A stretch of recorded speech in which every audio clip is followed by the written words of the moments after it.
You're about to hear a story based on actual events.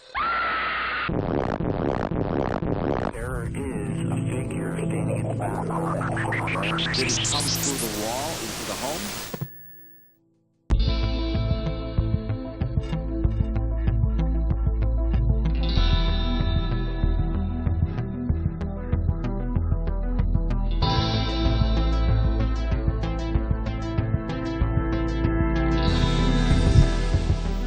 It's supposed to be silence. You ruined everything.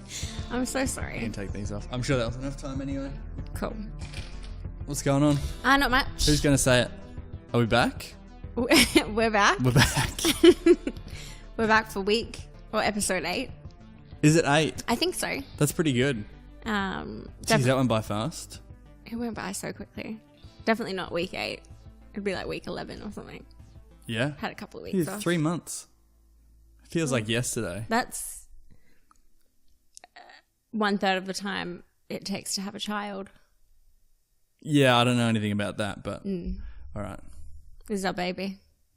It's much better than a baby, I would It's say. so much better than a baby. Yeah. We can choose when we do it. They're both a lifelong commitment, but Yeah, for sure. and this is kind of using all of my free time and income. Actually, is it the same as a baby? This is a baby. Okay. All your income? Not really. Yeah. No, but I do keep. I mean, I'm spending money on things. I like buying things for Yeah. just like doing projects. It's like going to Bunnings and you're like, yeah, I'm probably going to build something, and you buy this wood and then never touch it. Yeah. Like, why would I buy? You like to have stuff. Yeah. It's a man thing. I don't mean to be sexist, but Do you not get that though? Like, it doesn't necessarily have to be Bunnings, but do you not? well, I mean, I guess they have that with like clothes and like makeup and beauty products. Yeah. But I don't just buy like stuff I won't use. Like, you know how like all the dudes I know just like to have like technology. Yeah. Like little bits of technology. I feel like I wanted to resist, but I think you're just hitting a sore point because it's true. Yeah, I think that's right. Yeah. Like they've always got gadgets. I don't understand them. Yeah. Gadgets and tools. People like tools as well. Yeah. I just have like 8 face washes in the shower. Do you use all of them, or do you just move on to one and then forget the last one? Like No, I use all of them. Not all like it all at in once? one shower, but I use all of them at different points. I don't know if they make any difference.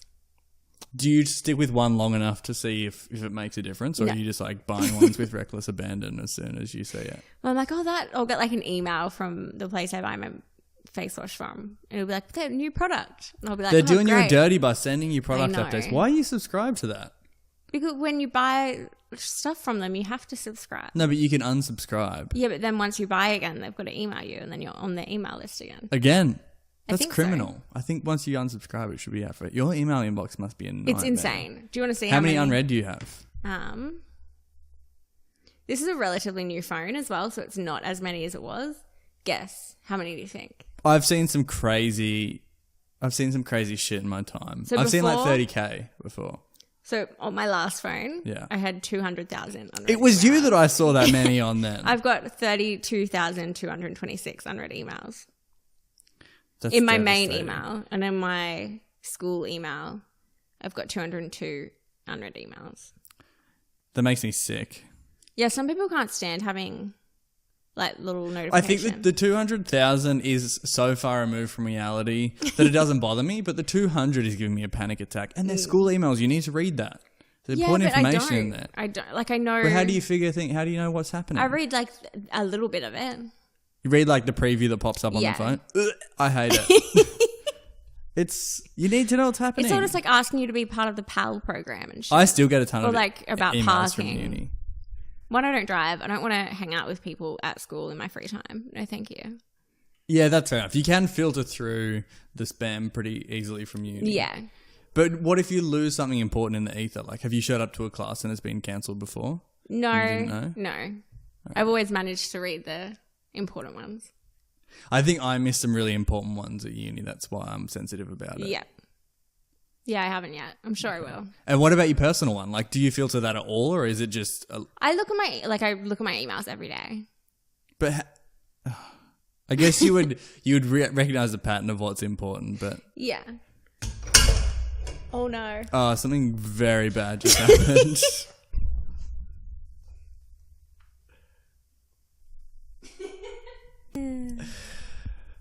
All right, We're back.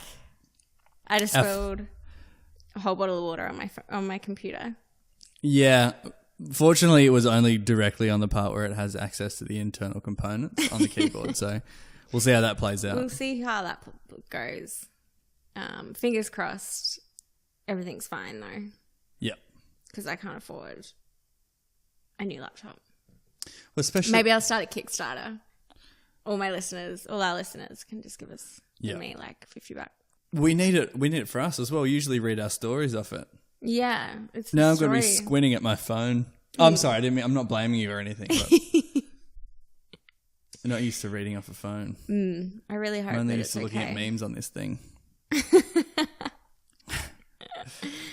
Dear me. So where were we? Where were we? I We're think talking we're about talking school. about like gadget. I think It we're doesn't matter. literally talking about gadgets. Yeah. So if the next tool you want to buy is a computer for me, great. Yeah, that's yeah, I guess. That's tough. It is tough. Have you had a water damage story before? Have you ever like jumped into a pool and then been like, no, my phone's in my pocket? No. My 3315. Oh, probably. That wouldn't have gotten, actually, you could probably swim underwater Yeah, with 3315. For sure. It would No, I don't think outlast I've you. ever like badly damaged anything really. I'm usually quite good with my stuff. Sometimes you hit the jackpot. I've like fully dropped an iPhone in a toilet before and just grabbed it out and it was fine. Yeah, I feel like iPhones are quite durable. Yeah. But I well, know... the new ones are waterproof. Are they? Yeah. Yeah, right. That means I wish that I had fucking spilt a bottle of water on my phone. Macs are just not. I know so many people that. I had water damage on a MacBook. What happened? Oh, it was expensive. It was, yeah. Did you get it fixed or did Yeah, you I got buy it a new one? fixed. Yeah, it was so expensive and it was like a huge investment. It was when I started uni, I got like a government grant and then it's supposed to be so you can like facilitate having a decent lifestyle when you are at uni. It's And supposed then to be I like blew the it all textbooks and on stuff, isn't on it? a computer. And Yeah. then it got water damaged. I had a good run before that. Isn't it but I supposed was to like, be for textbooks and stuff? yeah, but I got like a weird one because I moved from the country, so I got like a rural country bumpkins grant as well. Yeah. It was so much money for an 18-year-old. I think the regular one is at like $1,000 or $1,500, It's like about. and then 1,000. like the country bumpkin one was like an extra $5,000 on top of that. What? Yeah, it's insane. So you got like $6,000. I don't know if they still do it. Yeah, That's crazy. it doesn't seem right. Yeah. You definitely shouldn't have trusted 18-year-old me with No 6K. way. Absolutely not. I remember I got a really big tax return when I think I'd like ticked the wrong box somewhere along the lines for like a couple of years. So my tax returns were like $5,000. And I was just fucking doing acid every weekend. So Did you? I don't even know if is that splurging? no, but like I was just partying every Right. weekend. Okay. And probably buying fucking halter tops or something. What year is this? No, not that long ago. I was probably buying like Were you 11? fucking $250 like vintage Ramones tees or something. All right, we get it. Something stupid. Yeah. Anyway. Something I wouldn't spend money on now. Did you ever should we be discussing this? Did you ever get caught for tax fraud?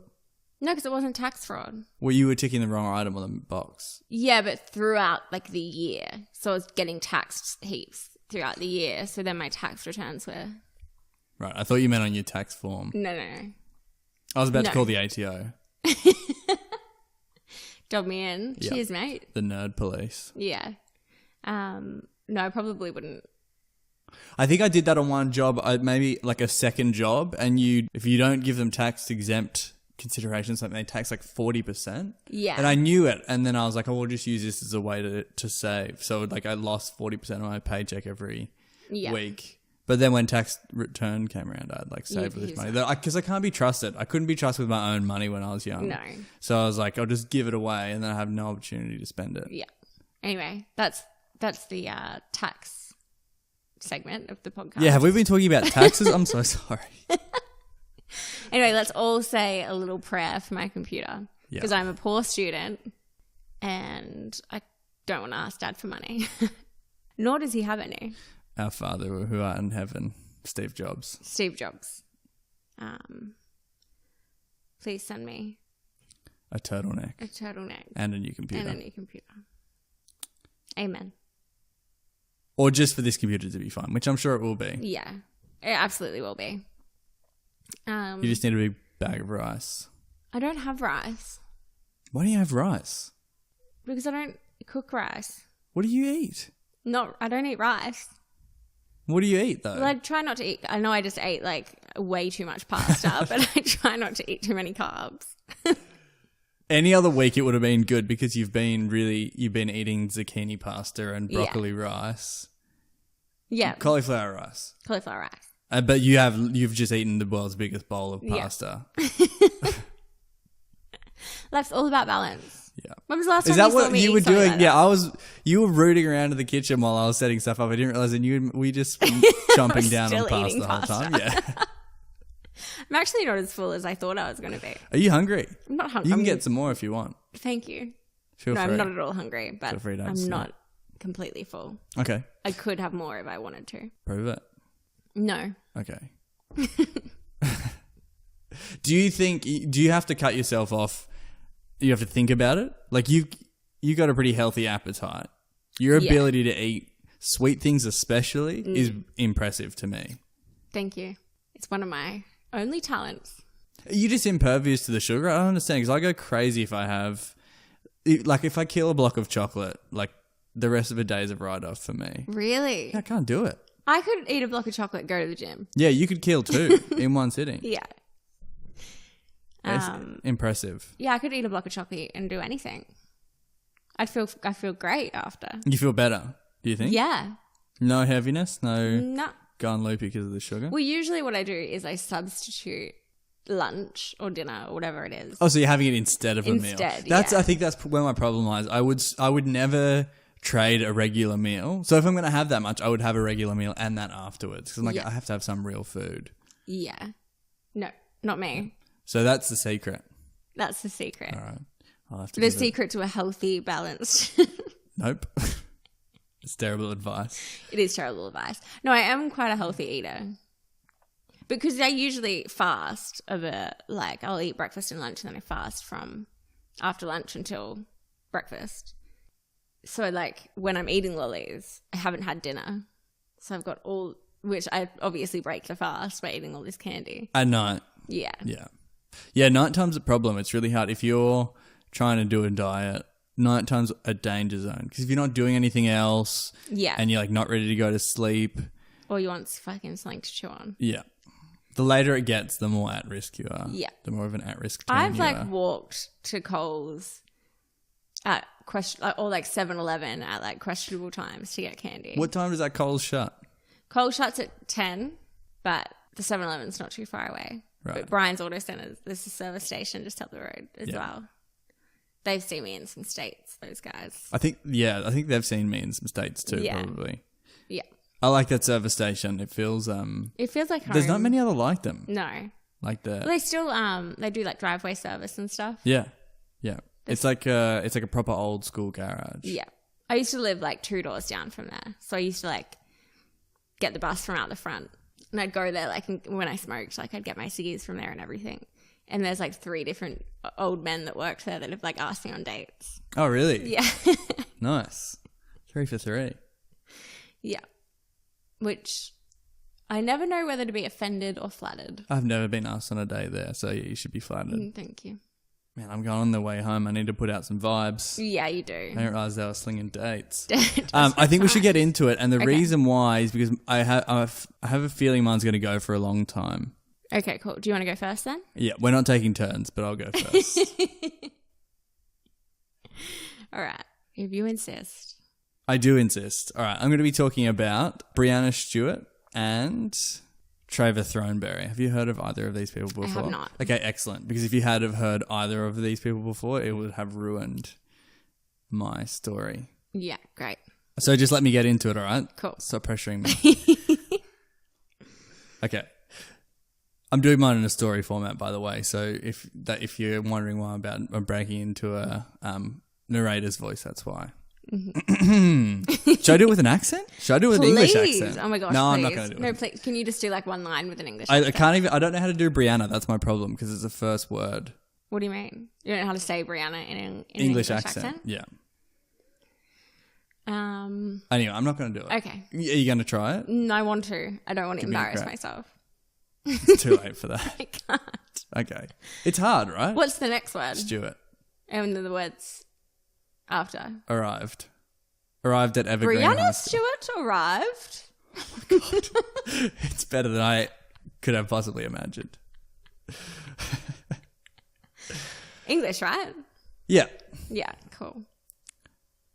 Now I think I'm just going to do Brianna Stewart arrived. I'm just doing yours. Anyway, okay, so Brianna Stewart did arrive at Evergreen High School in Vancouver in Washington in 1997. She was 16 years old and told school officials that for almost a year she had been living homeless in Portland, Oregon, which is just across the river from Vancouver. Sorry, Vancouver, Washington? There's a Vancouver in Canada. Okay, It's which not is that like one. not that far from Portland either. Yeah. I don't know. Oregon. Well, you can do that. You can have, sometimes things can be two things. Is that right? Yeah. Cool.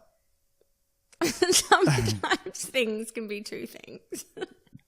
Don't get hung up on the semantics. She'd been attending services at Vancouver's Glad Tidings Church, where she met a young couple who took her into their home after hearing her story.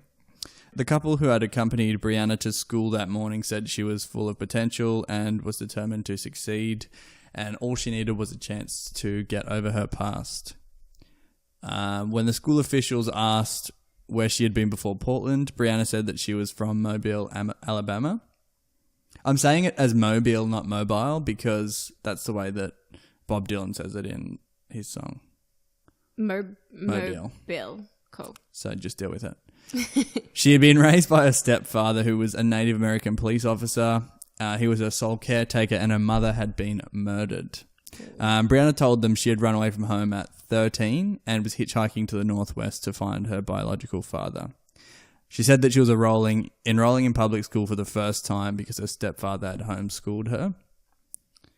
On her first day of class, she's in 10th grade, Brianna went to her Algebra 1 class and met a boy named Ken Dunn. Ken Yeah. Dunn. Cool guy. Cool. He's not a cool guy. You'll see a photo. Okay, awesome. Okay, so Brianna wore overalls and pigtails every day. She made friends. Ken became her boyfriend and participated in extracurricular activities. She played tennis, was in the school play, despite earning a D in her theatre class. Way to go, Brianna. Fucking dumbass. Can't No, even just be kidding. good at theatre. So Brianna... How'd she get what was she in the play? How'd she get Yeah, a I don't spot in know. the play? She's probably a tree. Yeah. Probably. So Brianna told Ken that she had seen her mother's murder and that her stepfather had done it. She told him that she'd got pregnant at 11 years old, but she had a miscarriage after she was shoved down a flight of stairs. I'm just going to say it. I think Brianna is full of shit. I don't want to laugh before I keep going on because it's pretty heavy. Am I foreshadowing? No, Okay. maybe. I'll never tell. Okay, Brianna also told Ken that a man in Vancouver had raped her. One Charles W. Blankenship, weird name, was arrested, and in March of 1998 he was sentenced to 1 year in jail for communication with a minor for immoral purposes. Hang on. So he went to jail for raping her? No, well, I don't think he got a rape charge. He got the charge Whatever. was Communication. which is strange. I I guess that's what they give people when I wasn't they trying to don't. victim blame when I was calling Brianna a liar. But That's pretty red hot. No, that's all right. but so far she sounds like a fucking liar. Okay, so by that time, Brianna was finishing up her junior year at Evergreen High School. She said she wanted to become a lawyer and advocate for victims of child abuse. There was a problem. She didn't have a social security number and she needed one to apply for a job and get into college. So... I don't really understand social security numbers because we don't have them here, obviously. But you still need, it'd be the same thing as having a proof of identity here, like a birth certificate. Yeah. But you know Because how... you need that to open bank accounts or get your license or anything. Yeah. Get a passport. But you know how people in America like won't give out their social security number? I've wondered what you can do with it. Yeah. Like it seems to hold a lot of power. Because here, it's not like if you just had somebody's license, but it obviously wasn't you. You couldn't open a bank account in their name. Who knows? Identity theft isn't a joke. No, it's It not. affects literally tens of people every year. Tens of people? It's probably a bit bigger than that. Okay, so to get her social security number, she needed to provide the identities of her birth parents to the social security office, but she couldn't provide any information about them. A therapist said that she was suffering from amnesia due to post-traumatic stress disorder. Because her father was Navajo, the Indian Health Services and social workers offered to help her research her family. She told them that she grew up in Daphne in Alabama, and so the police took her on a tour of the city, hoping that it would jog her memory and she would remember information about her parents. But So hang on, alas, she just showed up at school or whatever after being homeless. yeah. And then, okay. How confused are you right now? I'm confused. We'll get there. Okay, so lots of people were trying to help Brianna, but some people were starting to doubt her stories, as were you. The more she told them, the more outlandish they became. And then she visited a dentist in Portland who noticed something strange. It appeared as though Brianna's wisdom teeth had been removed and the incisions had completely healed over, which is very unusual for a 16-year-old girl. After being questioned about it, Brianna wrote a 5-page letter to her social worker, upset about being accused of lying about her past, and her social worker didn't mention the incident again. In May of 1999, the following year, Brianna told the police that David Gambetta, whose family she had been staying with, had installed... Gambetta. Even Gambetta than David Guetta. Had installed video cameras in her bedroom. The police found no evidence... and the Gambettas kicked Brianna out. You're looking around like a meerkat. Did you see something outside? No, I thought I could hear my cat. No. I'm not sure what it was, but I don't think it was her. Okay. You hear that? Yeah, I can hear that. Wow, you've just hit puberty. This story really triggered me. Yeah. Okay, so David's son, the guy she was accusing of putting video cameras in her room, he was a friend of Ken's, her boyfriend. Mm-hmm. And when Ken found out that Brianna had lied about the video cameras, he broke up with her. Way to go. Brianna went on to graduate from Evergreen High School in June of 2000 with a C average grade. Pretty average. And spent the summer of 2000... So where did she live in shit? She's just living with just anybody who would take her in, like people from church. Okay. And there was this, she had a caseworker, so there was like social workers and youth centers that she could stay with. She went on to graduate Evergreen High School in June of 2000. I just said that.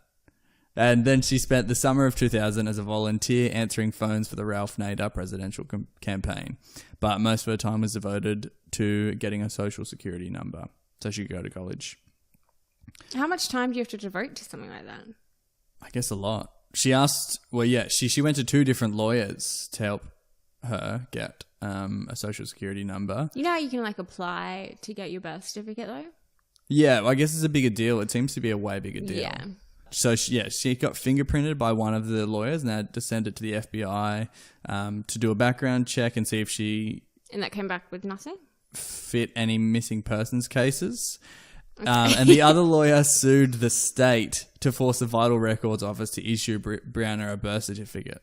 So it's so straightforward here. Yeah. Like you just text somebody and they're like, cool, bro. Yeah.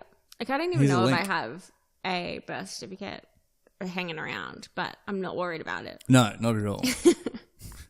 So the lawyer was informed a few weeks later that the state would not oppose Brianna's petition for a birth certificate and that all she had to do was appear in a simple court hearing set for March in 2001.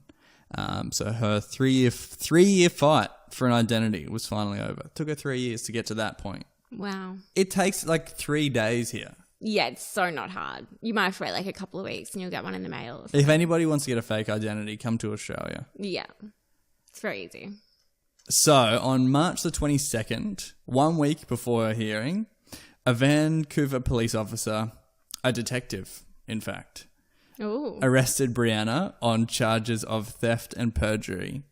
He stated that Brianna was actually a 31-year-old woman and that she had been fraudulently receiving free foster care and free public education from the state of Washington for years. Oh my gosh. When Brianna told the detective that he had made a mistake, he said that her fingerprints, which had been requested by the Portland attorney, had matched those of a woman from Altoona in Pennsylvania by the name of Treva Throneberry.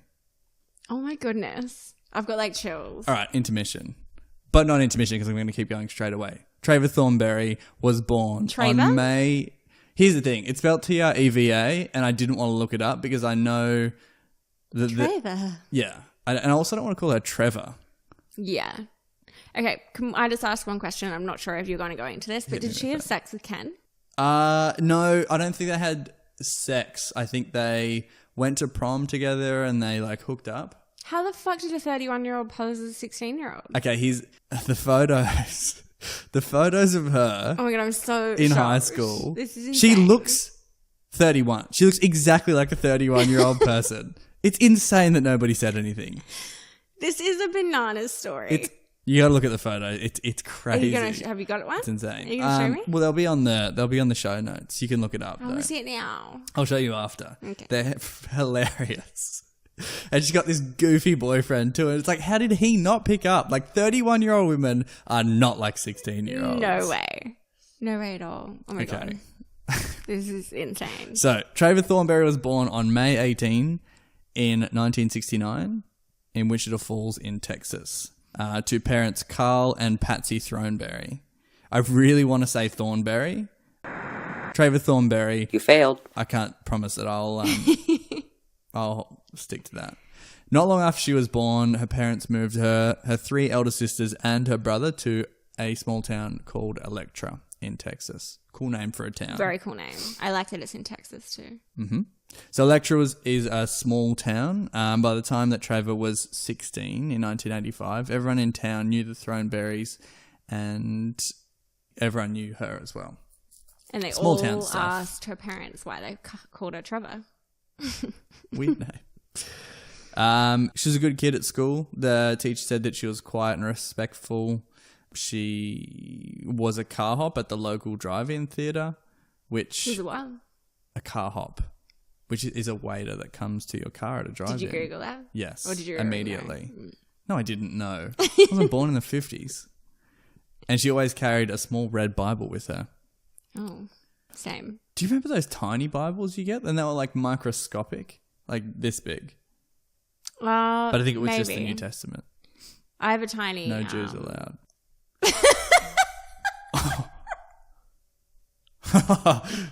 I'm going to keep it in. Is there no Jews allowed in the New Testament? Yeah. Really? Well, yeah, because they don't... The Torah is the Old Testament. I don't know anything about the Bible. They're the same thing. So that's where the Jews and the Christians diverge. The Jews do not divulge in the New Testament. They hate it. I know nothing about the Lord's work. Clearly. Can you just say for the record that you don't, that you accept Jews into your heart? I love Jews. I feel like we should say Jewish people, even saying, no, it's Yeah. fine. Yeah, I love Jewish people. I love Jewish people. Well, actually, I never even met a Jewish person until I moved to the Gold Coast. There was none where I grew up because you need to have a minimum of, it's either 7 or 12 in a community. To do like Jewish synagogue. Oh, really? It's a minimum of 7 to 12 Jewish males, adult males. And there was only 12 people in your town, huh? Yes. Yeah. So there was no synagogue No. because anyway. Well, I don't think there's not a very big Jewish community on the Gold Coast, I would imagine. There is a synagogue here though. Is there? At least one. Yeah, right. There's definitely a couple in Brisbane as well. Yeah. Okay, so small red Bible, huh? There were times when Treva displayed strange behaviour. At the Pentecostal church that she regularly attended, she once broke down at the altar and told the congregation that she felt like she didn't deserve to be alive. and she was also often afraid of people and things that weren't actually there. Not off to a good start. No. In December of 1985, Treva reported to the Electra Police that she had been molested and accused her father. Following a full investigation, the Child Welfare Services removed Treva from her family home, and her 3 sisters deny that their father had ever touched them, and no one in town believed that Carl would do something like that. Stellar reputation, apparently. Yeah. It Sounds later- like she might have been suffering like paranoid schizophrenia or something like that. She Definitely probably didn't have the easiest life. some So it untreated came mental out, illness. well, it did come out that Treva and her 3 sisters had been molested, but not by their father. It was their uncle, Billy Ray. Cyrus? The one and only. Oh my gosh. He was a regular... Okay, this is pretty dark. He was a regular visitor to their home and would take the girls for rides into town and buy them presents that their parents couldn't afford, but he would also come into their room at night and molest them. I wonder why, in her mind, because I'm sure she wasn't like out to get her father. I was thinking about this when I was reading this, and I think that it might have been a way for her to tell people without telling them.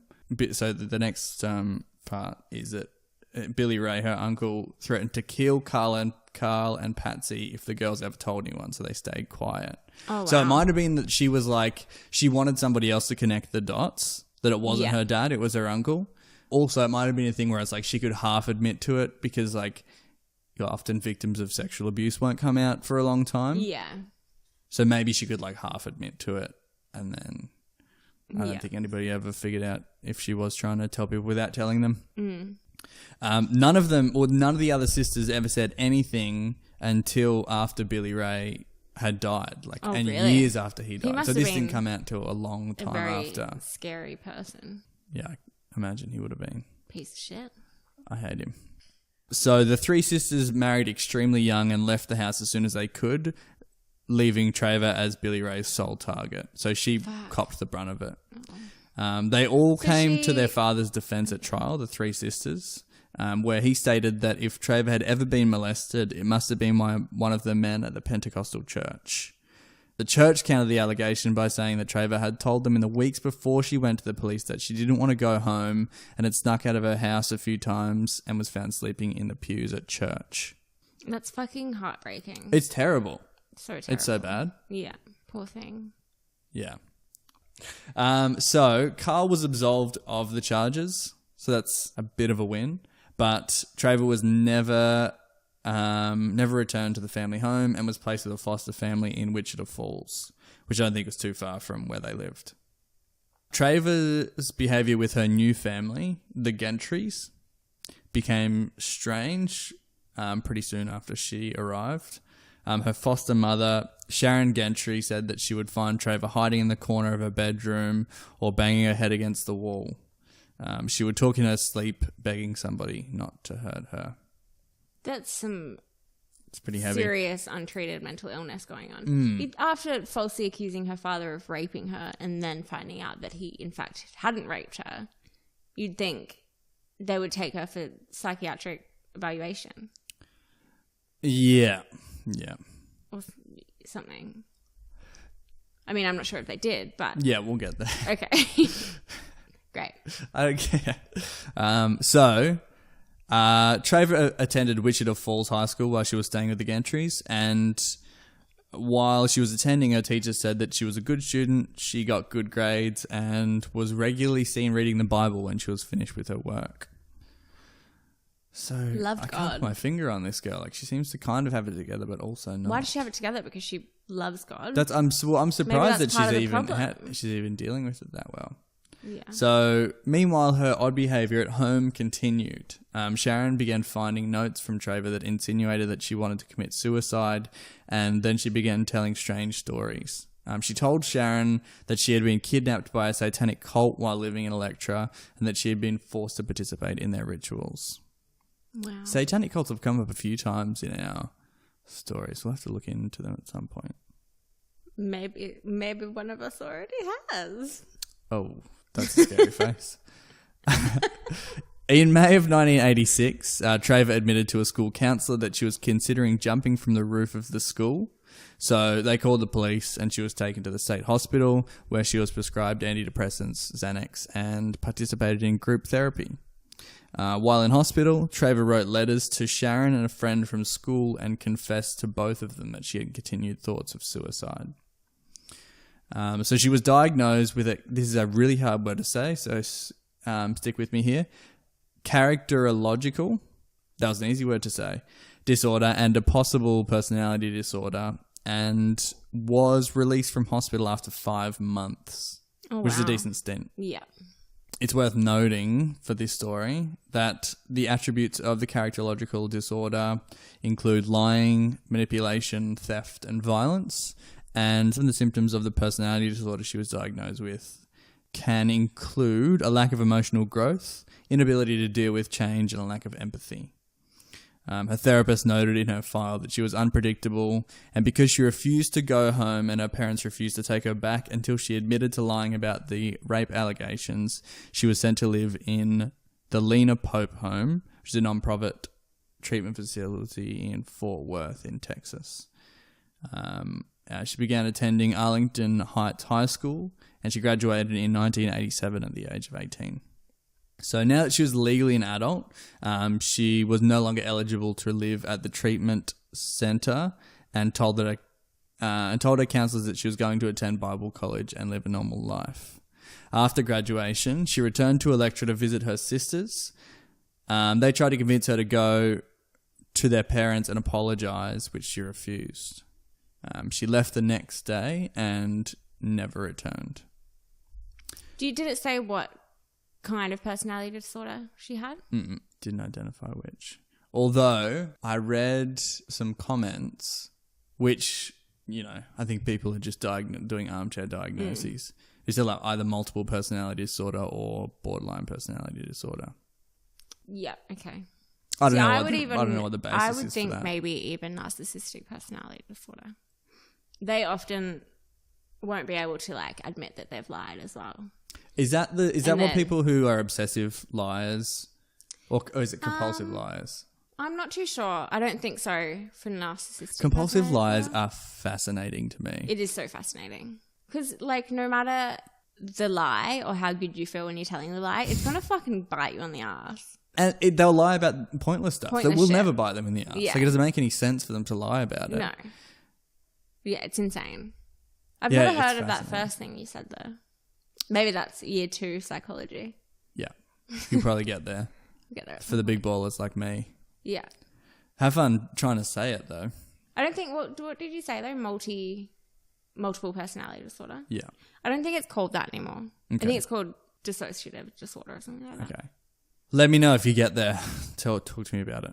Mm-hmm. So after she left Electra, Treva stayed in the Dallas-Fort Worth Metroplex, which is, I guess, that area of Texas, living with strangers at the YWCA, which I thought was a typo for YMCA, but it stands for Young Women's Christian Association and sounds a lot less fun than a YMCA. Way less fun. She worked as a maid at a motel in Arlington for a time, and she contacted Sharon Gentry, but soon after she cut all ties with Sharon and her family. Most people in her hometown assumed that she was dead, and her family bought a burial plot in case they ever found her. Way to have... her biological family. Yeah. Not the most optimistic bunch. No. So Treva somehow found her way to Corvallis in Oregon, which is 26 hours away from Texas, where she was known as Keely T. Throneberry Schmidt. She got a job at McDonald's and lived with the family that took her in after a meeting at her church. She told people that she was living in hiding from her abusive father, who lived in Texas, and that she'd escaped from him twice. So the police were notified, and they attempted to find Keely's father to bring him to justice. After a year in Corvallis, Keely went missing and was never seen again. That was because she was in Portland telling the same story. As soon as the police began investigating her, she left again. Wow. In 1994, Treva was going by the name Cara Leanna Davis. She was living in Coeur d'Alene, which is not spelt like it sounds. Good luck Googling that. The first word, core, has 15 vowels in a row. There's so many vowels in a row. What do you mean? Show me. No. Okay. For my eyes only.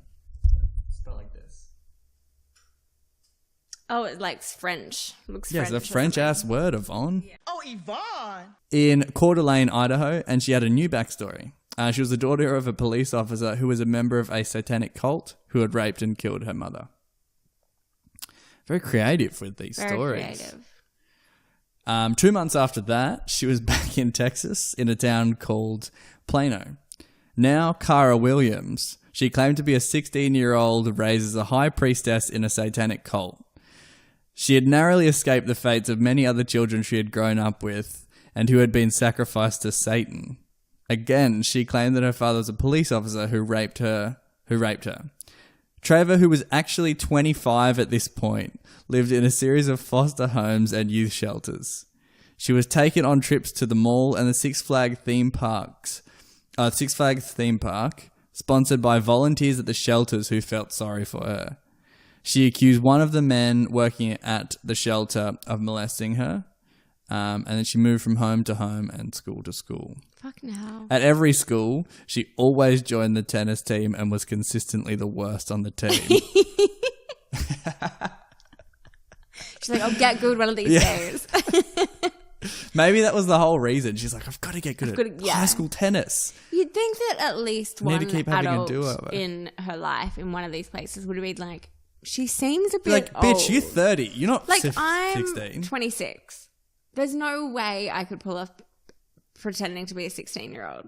It's insane. It's I like look so well a lot of lived. TV shows will do that though. Like, you remember Gossip Girl? They were all Yeah. 40 and they were playing 15-year-olds. Yeah, that's a bit different though. It's TV.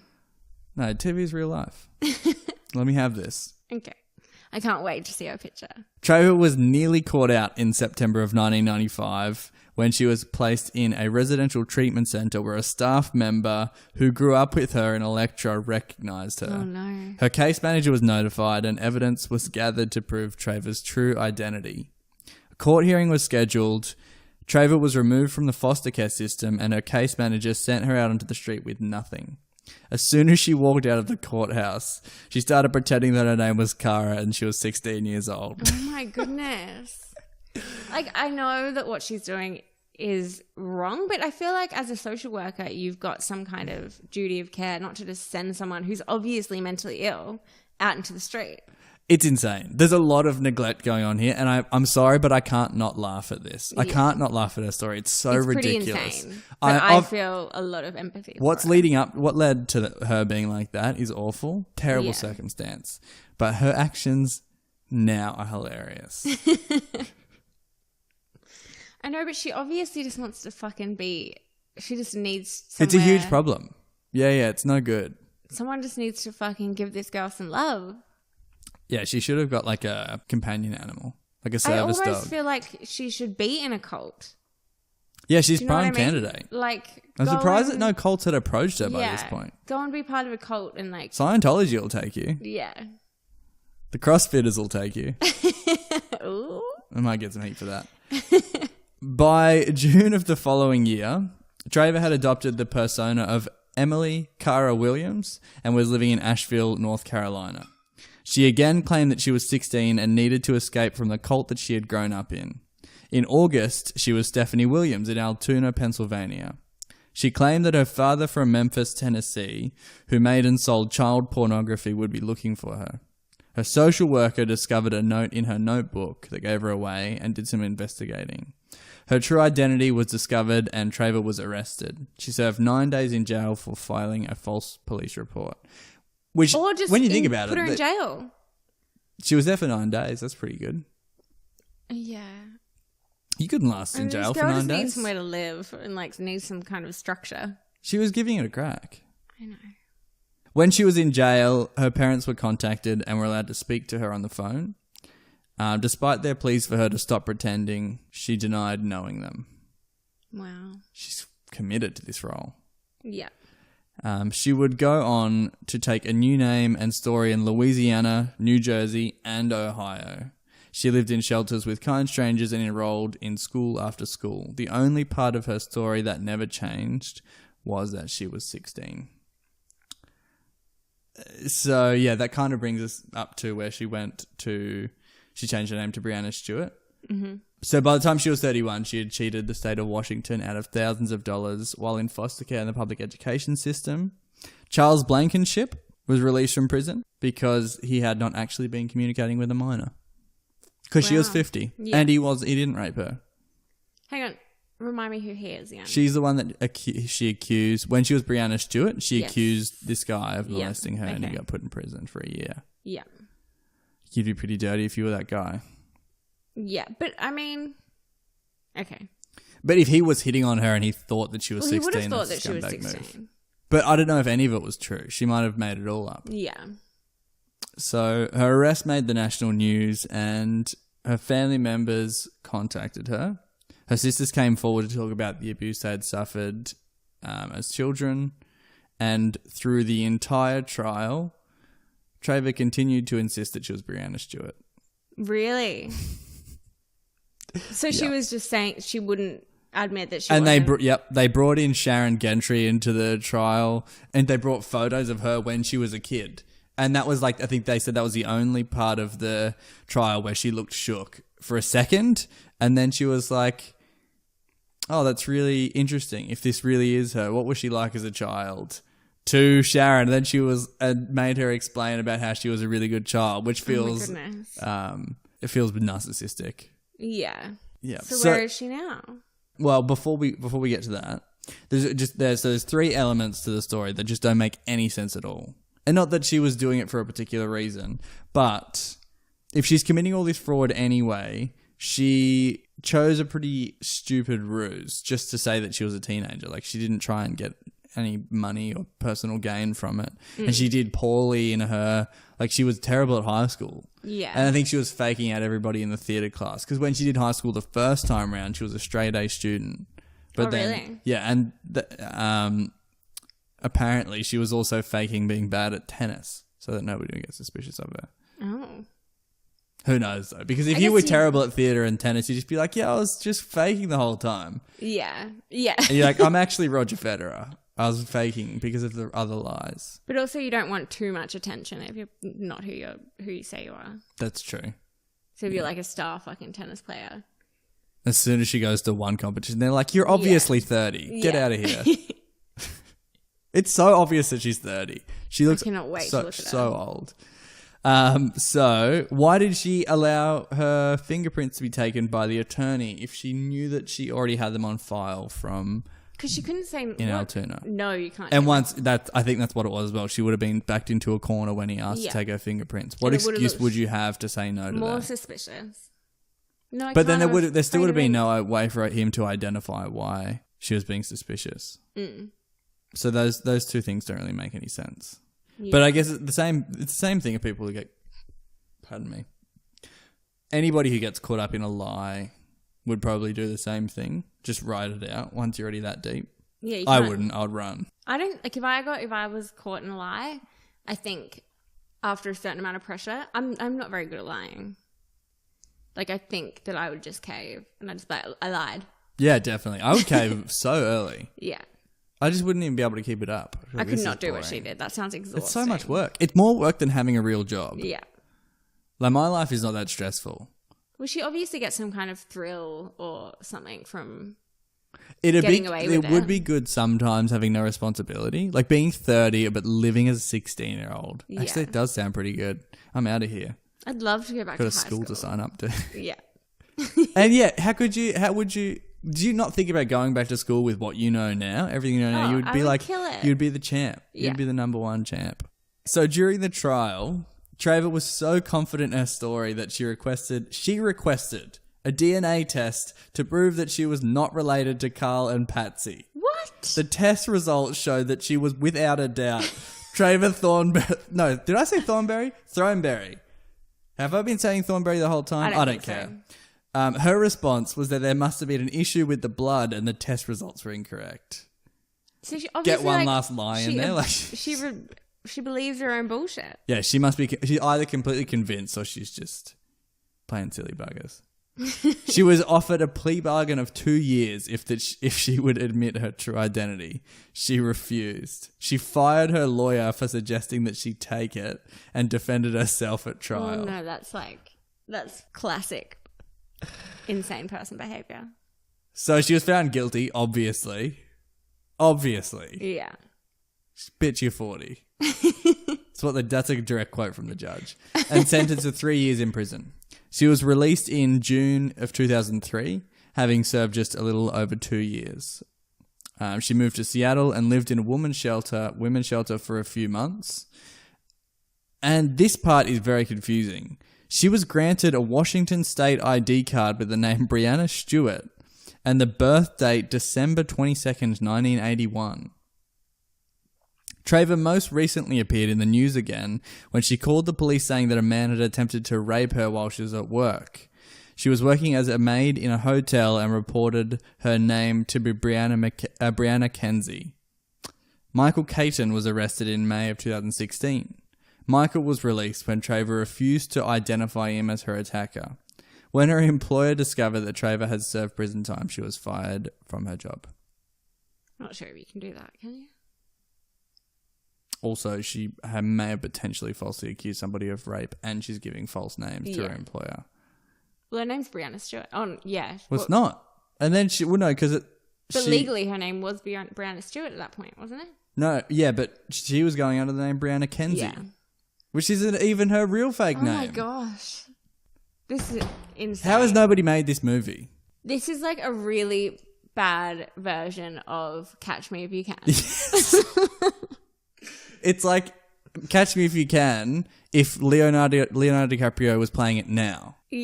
Like he looks like he does now and he's playing that role. Like him and Tom Hanks are the same age. Yeah. One of them's playing a school child. That's crazy. That story's nuts. You got to respect the hustle. That's so much effort. She got away with it for 13 years. A really long time. Okay, can you pull up a photo for me? Yeah.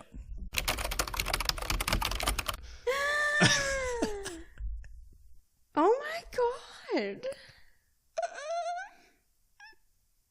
What?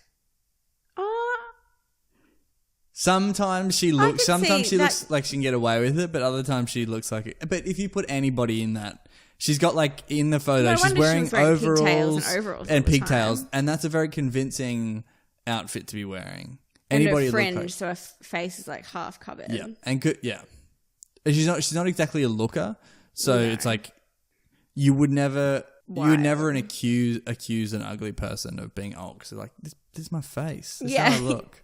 Yeah, you can't tell like a school student. No. Definitely. That they're fucking hideous. Yeah. Oh, I feel really bad for her.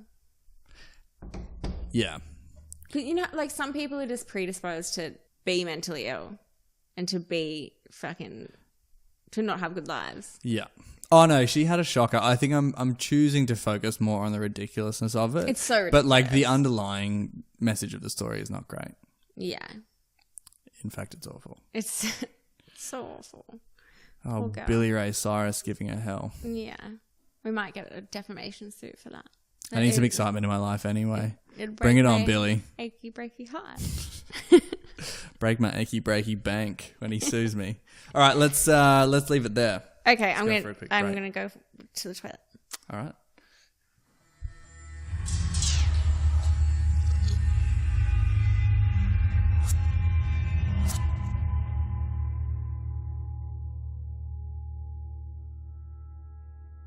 We're back, and it's my turn to tell a story. Oh, yeah!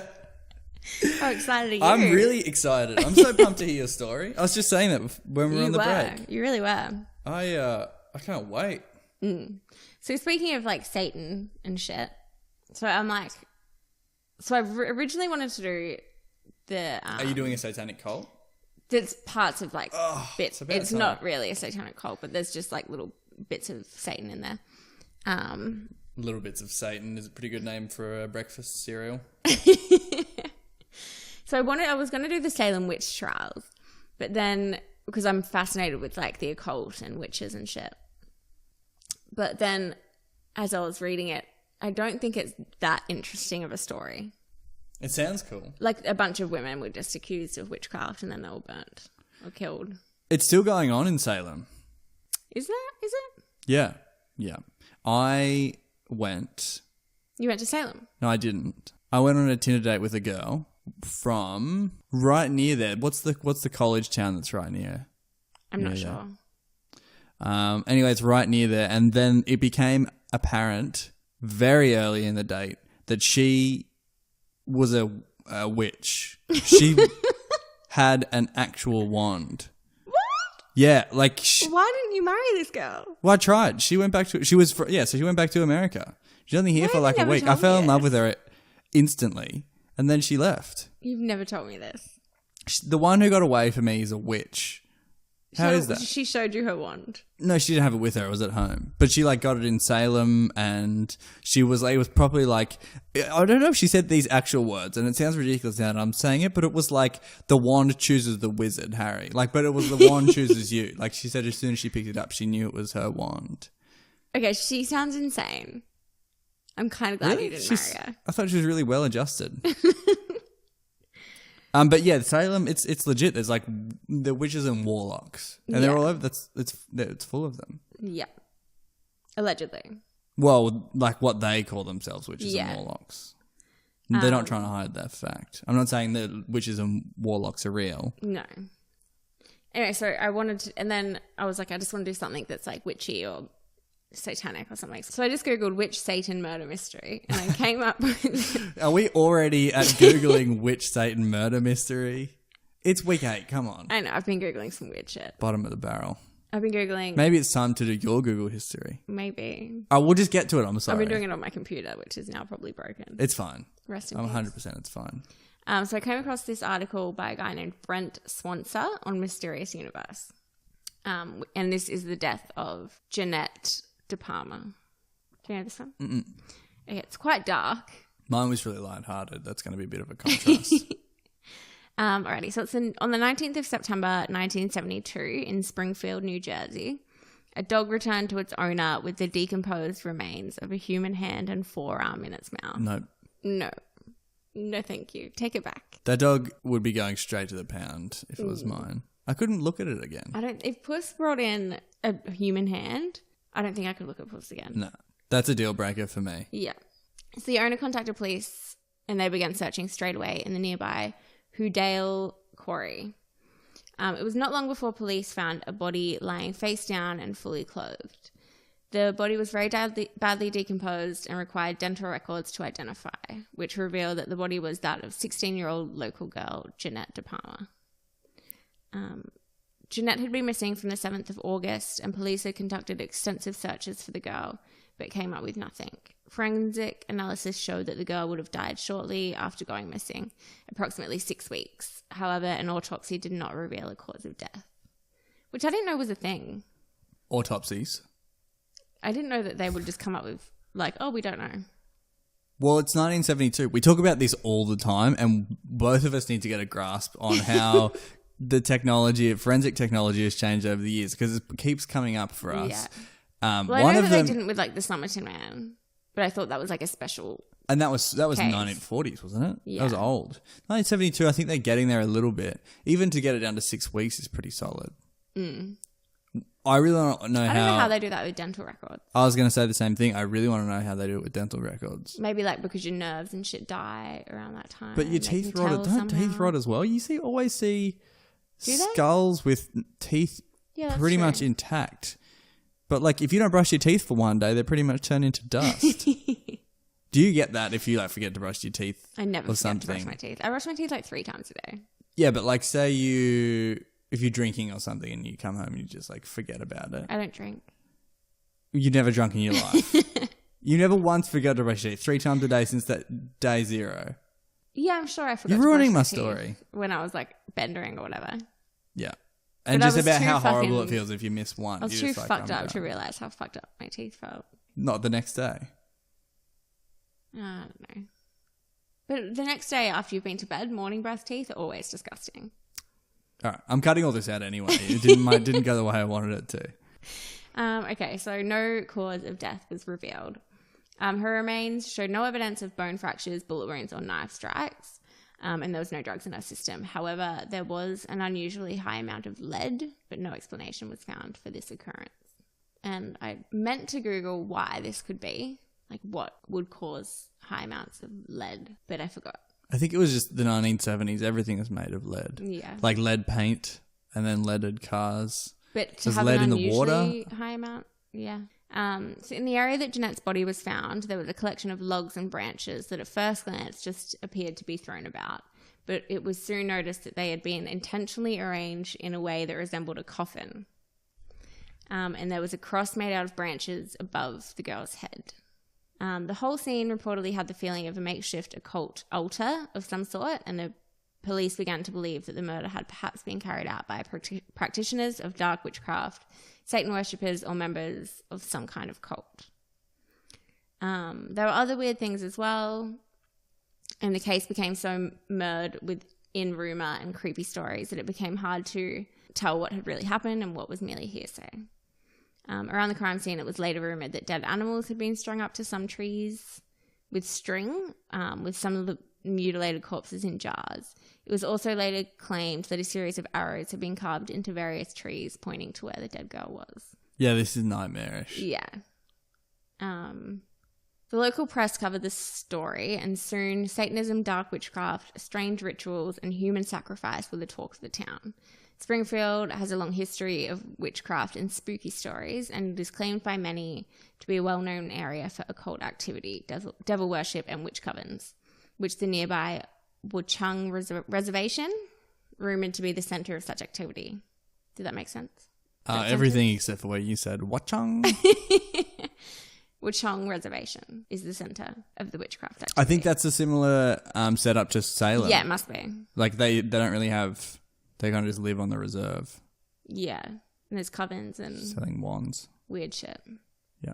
As fascinated as I am with that sort of stuff, it still creeps the fuck out of me. Oh, it'd be so creepy. I would love to visit Salem. I would love to as well. But I wonder how much of Salem is... Because I think there was like...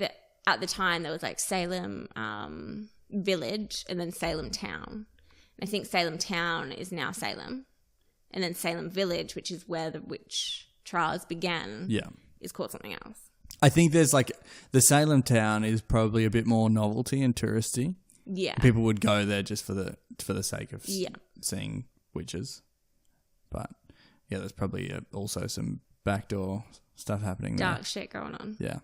They definitely do like blood rituals and stuff like that. I was talking to my witch about it.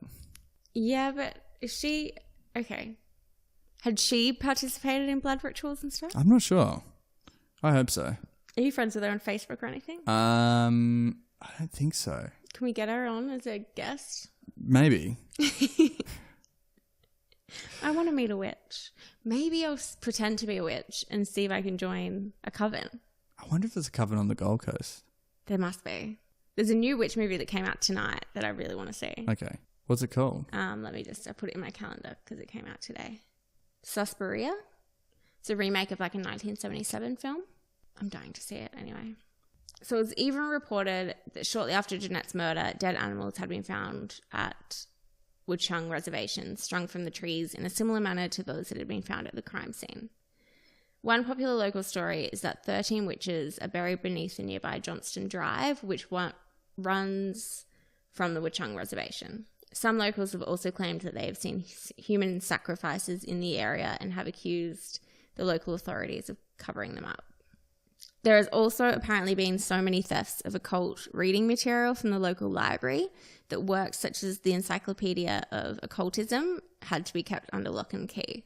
That's so creepy. So it had better been like a dusty old chain of mystery. Yeah. That's us. Oh. Izzy was trying desperately to leave me hanging on that one. I'm so sorry. It wasn't the best joke I've ever made, but it's late. So the prevailing rumour at the time among the public and even among some of the police was that Jaenette DePalma had gotten caught up with a coven of witches or a group of Satanists and in the end had been murdered in cold blood for ritualistic purposes. However, there was nothing in Jaenette's background to suggest that she would be involved with such activities. She had always been a devout Evangelist. That's it. Christian. Evangelical Christian. Yeah. Got him. So how does that differ from like normal Christianity? I think they're more like they're more like proselyters. Like they'll go out and actively talk to people about it, as opposed to being in a single denomination. They're more like they might be more along the lines of like Jehovah's Witnesses and Mormons, so they go out and do like and their make work. themselves known. Yeah. Yeah. Right. And she'd been active in her parish, working with victims of alcohol and drug abuse. Jaenette herself was said to have overcome a serious drug and alcohol problem through her faith and belief in the power of God. Which, I mean, she's 16. Oh, she's 16. 16. Far out. What a baller. So if she'd always been a devout Christian, how would she have got caught up? She's lived harder than I have. And she's 16. Who's that? These 16-year-olds. I know the last one was actually 31. But she's already had like a drug and alcohol addiction. Which I know happens. Been an evangelist and been murdered by a cult by 16. I'd love to be murdered by a cult. Well, as soon as I join that coven, I'll let them know. Yeah, if you know who to call. Yeah. So it didn't make any sense that she would have been hanging out with witches or devil worshippers. So this led to further speculation that perhaps she had been simply targeted by occultists for her religious beliefs, or had provoked them through trying to convert them and had been abducted against her will. Which makes sense if she's like going out to convert people or whatever they do. I was thinking the same thing. She was probably in the wrong place at the wrong time. Yeah. Poor honey. So there was very little for police to go on, and bizarrely no one in town wanted to talk about it. In fact, after a couple of weeks of the case being splattered all over the newspapers, the story suddenly just went silent. Locals who were interviewed for possible information... Sorry, is that your feet? Yep. Just playing footsies with you, sorry. It's fine. So locals who were interviewed for possible information on the case were reluctant or fearful to talk about it, and some flat out refused to discuss it, even among themselves. Which is bizarre. I'm such like a gossiper. I love gossip. I'd be like, let's talk about the murder. Oh, yeah. Yeah. Would have been getting the murderers on the podcast and inviting them into our homes. For sure. We wouldn't last a second. Well, you would join them. I wouldn't last a second. We'd kill you. Definitely. We'd sacrifice you. Oh, I'm such an easy target. So during this time, it seemed as if the murder of Jaenette DePalma had become a taboo subject that was not to be mentioned to anyone. Many of the leads police did get were sent through anonymous letters or phone calls that gave only the vaguest information and were unable to be verified. The only suspect ever to be brought in for questioning was a local homeless man by the name of Red Kiera. I didn't think about this until we started talking about murders, but I didn't realise how inconvenient it would be for police officers to release stories to the public, like while it's an active investigation, because you would just get so many bogus tips. Oh, absolutely. Like thousands. Yeah. And they don't release certain information, especially because like if they're going to catch the person and they have information that only the person who killed her would know. Yeah, I guess it works both ways. It works. Yeah. For them. So it works in their favour to keep stuff out of the press. So I think with all these cases, there's shit we don't know about. Yeah. But yeah, what did you say? Nothing. We're done here. Okay. No, what did you say again? Because I feel like I wanted to add more to it. I said that it would suck for police officers releasing public information to the public while there's an active investigation, because they would get tips constantly rolling in. Yeah. And they have to deal with that. Yeah. And you would have to do your due diligence on every one. Yeah, you can't just treat you've got to treat all of them like they're legit. Like I've read quite a bit about certain cases where like 1 out of 100 letters or calls could be something. Yeah. The rest of them are just fucking bullshit. But you have to vet every single one. Yeah. You can't let any slip through the cracks. Yeah. What if that's the smoking gun? Exactly. So yeah, Red Kiera, the homeless man, was brought in for questioning, but he turned out to be a dead end and was subsequently released without being charged with any crime. Oddly, he left town soon after though. Which makes sense. I mean, it's not that odd. I wouldn't want to be caught up with that. No, thank you. I'll move on. So with no solid evidence to go on, a populace unable or unwilling to talk about the murder and no suspect, the case of Jaenette DePalma's murder went cold and was forgotten. 30 years later, the magazine Weird NJ launched an investigation into the case, but this also proved to face many obstacles. For one, it seemed that in the early 1990s, all of the records pertaining to the case had been destroyed by flooding when Hurricane Floyd hit New Jersey, wiping out practically all remaining documentation and evidence connected to the murder. The fact that the documents were all stored in a basement that was prone to flooding fueled speculation that the records had been destroyed intentionally in an effort to bury the case. Another rumor that came to light was the claim that police had never taken any photos of the crime scene, which could not be confirmed in any way since they would have been destroyed as well. But strange. Handy for the police to have a room like that. Any information they wanted to get rid of, they could just be like, yeah, put it in the basement. Well, I think it's odd for them to keep all files on one case in together. Well, it doesn't make any sense to have an evidence room that's prone to flooding. No, it doesn't. You got to back that shit up. There's a issue at the core of this that just doesn't make any sense. Yeah. So attempts made by reporters from Weird NJ to interview locals about the crime were also met with similar problems police had encountered 3 decades earlier. Many claimed that it was best to just let it lie, or that they were unwilling or afraid to even offer opinions or speculation on the case. Practically everyone approached about the matter displayed the same eerie uncooperativeness that they had 30 years prior. Those who did have anything to say about the murder gave only the most cursory, scant details and urgently requested that their real names not be used, with even the police department reportedly not wanting to be mentioned or quoted in the articles. Additionally, once again, the vast majority of information gained by Weird NJ was from anonymous letters, which were sent by both people from the area as well as those who had long since moved away. Much of the information contained in these letters was cryptic, vague, nonsensical, or contradictory, and since all of it was verifiable, the letters practically served no useful purpose other than to expand the spooky imagery and air of mystery surrounding the murder, as well to raise even more unanswered questions. Obviously, that's just a cut and paste job. I barely noticed. I didn't write that. So the only thing that could really be gleaned? That's not my word either. Gleaned. Glenned. Was that most still believed it to be a murder carried out by a cult, that there had been attempts by local authorities to cover up the case and destroy evidence, and that people were still terrified of talking about it. The bizarre facts surrounding the death of Jaenette DePalma have been the source of a great amount of speculation. It is mostly agreed upon that the murder was related to a cultist of some kind, but above and beyond that there are a variety of theories. Some think that the whole town was in on it, including the police, and were attempting a cover-up of the incident, or that they knew who had carried out the murder and for some reason chose to look the other way. I was hoping that it was going to be a hot fuzz situation. Yeah. Like, I wonder if there are towns like that. There'd have to be. I'd never want to go there, but I also want to know if there is one and then go there.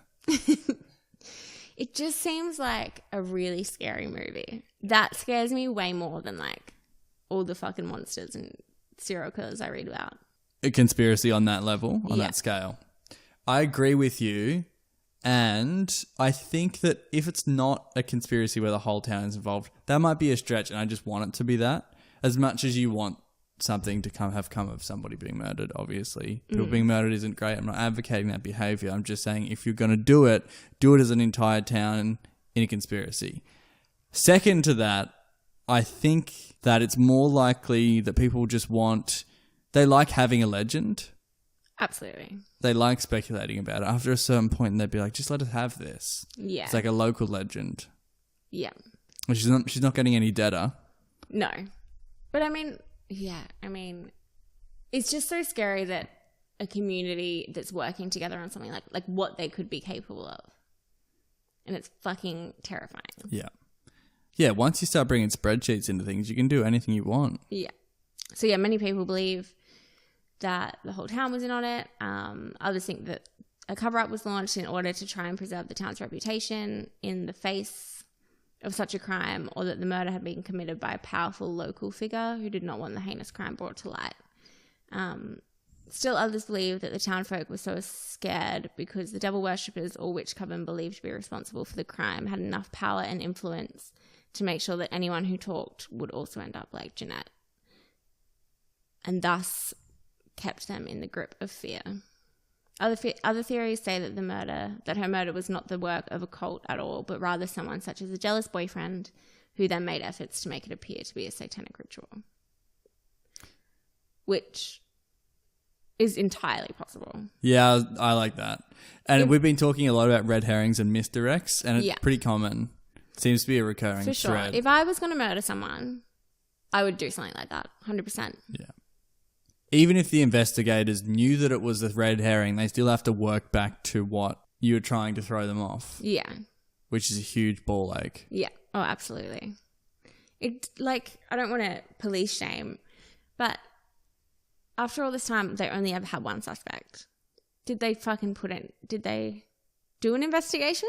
Well, I don't know if they would have launched something on the scale of, they weren't the Tokyo police. So they didn't have 170,000 cops at their disposal. No.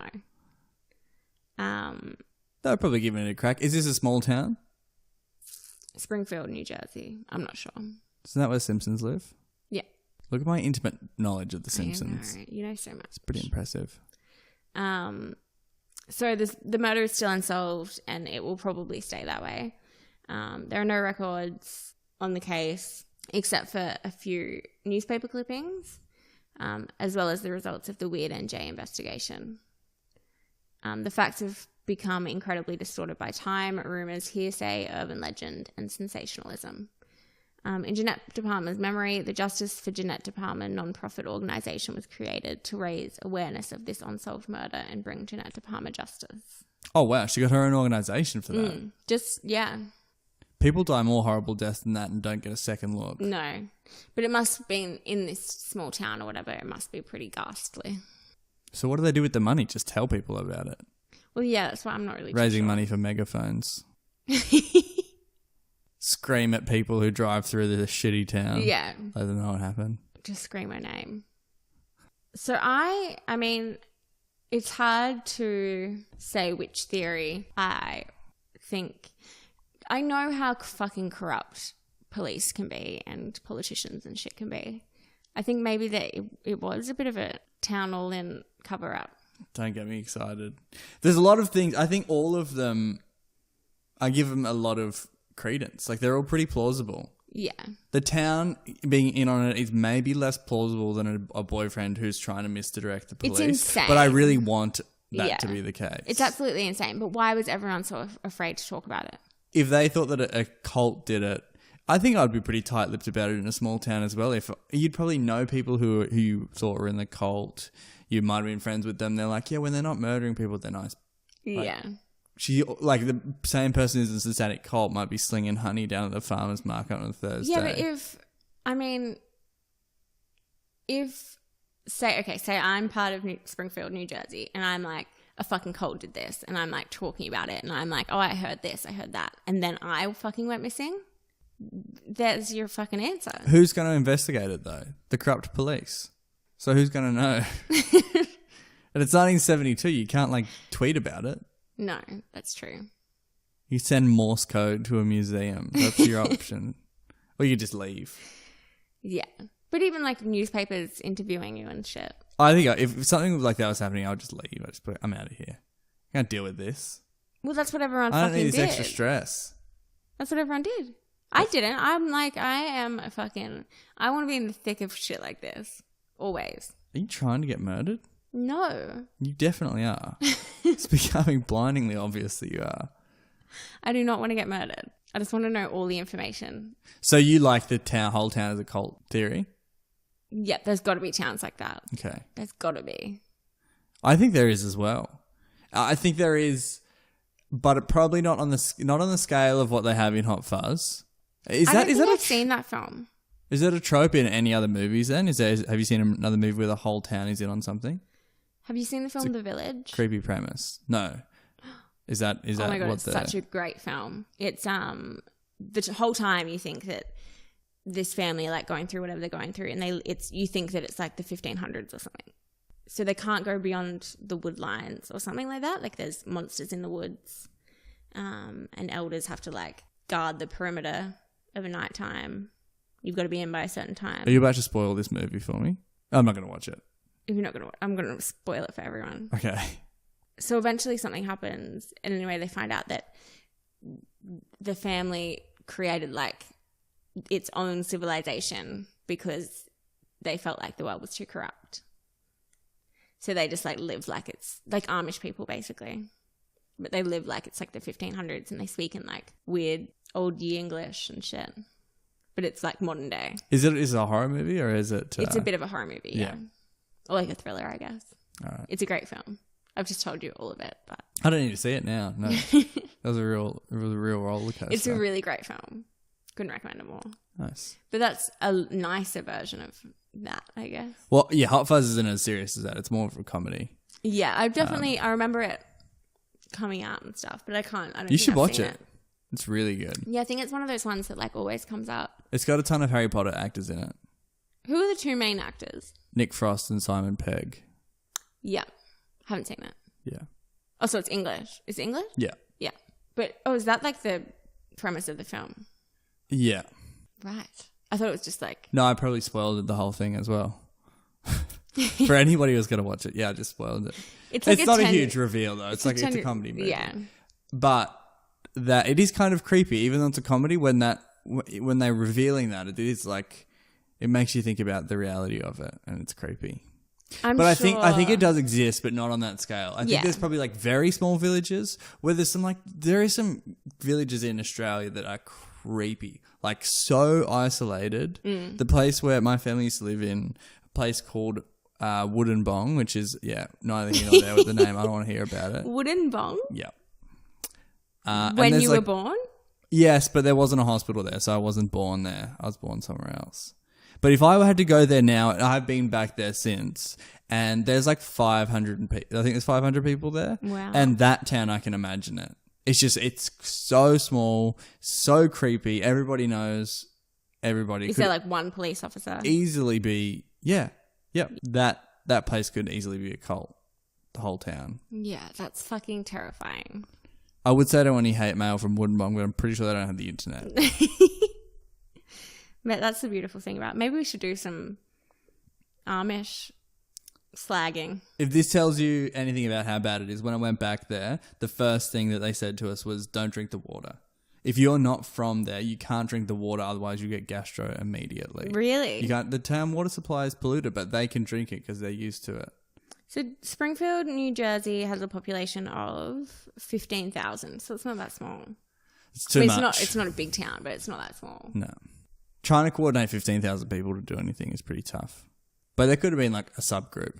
Yeah, I mean, actually 15,000 people might not be that hard. It's small, but I think it's too much. If 1,000 people of that 15,000 are pretending to be witches, or think they're witches or whatever. Yeah. I think 1,000 is achievable. Yeah. But then the cops, I don't know. I'm going to do some research and maybe try and find a town. Hey, here's something I want to talk about. What? We say stuff like that a lot.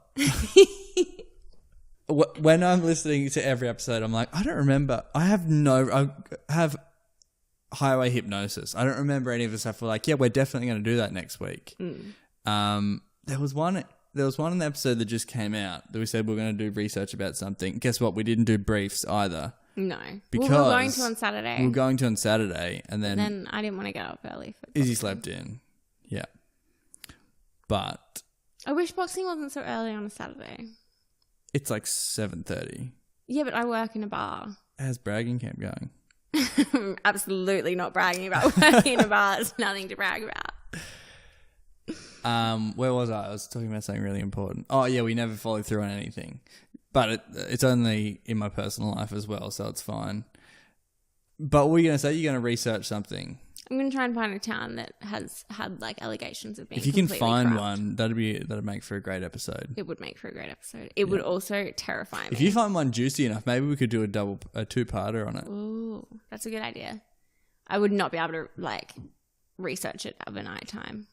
I wouldn't sleep. Maybe this is why I can't sleep at night at the moment. You really go hard on the creepy stories and movies, and I'm telling you, it's not good for your mental health.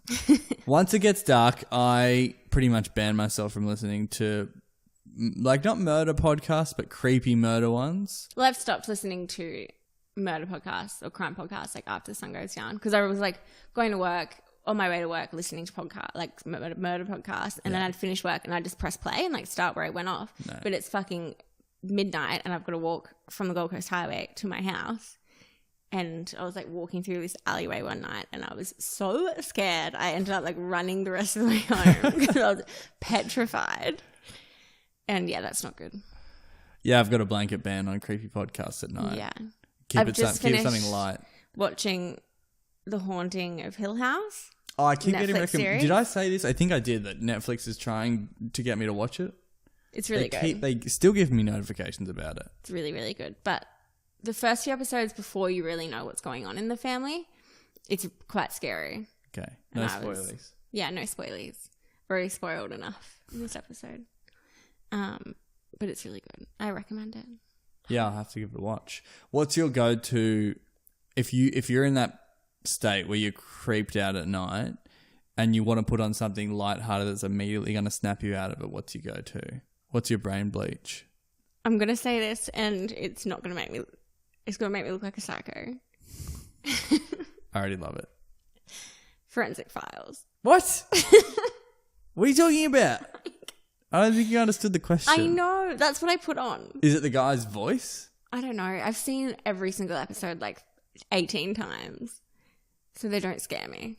Right. How many episodes are there? Oh, there's like 9 seasons. And each season has like 22 episodes or something. It's ridiculous. Do you think you'd be able to go, not off book, but like pretty much word for word with any of the episodes?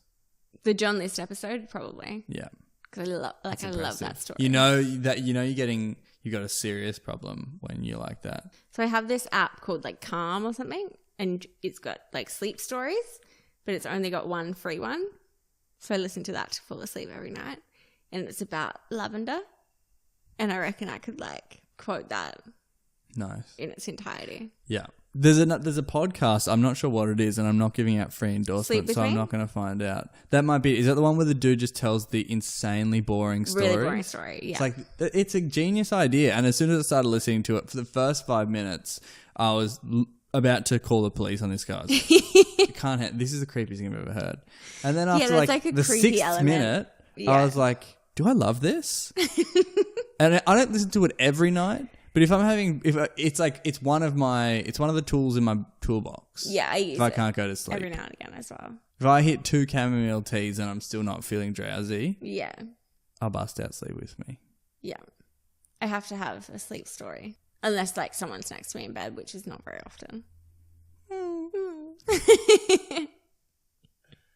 On that sad note, it's probably good a place as any to leave off.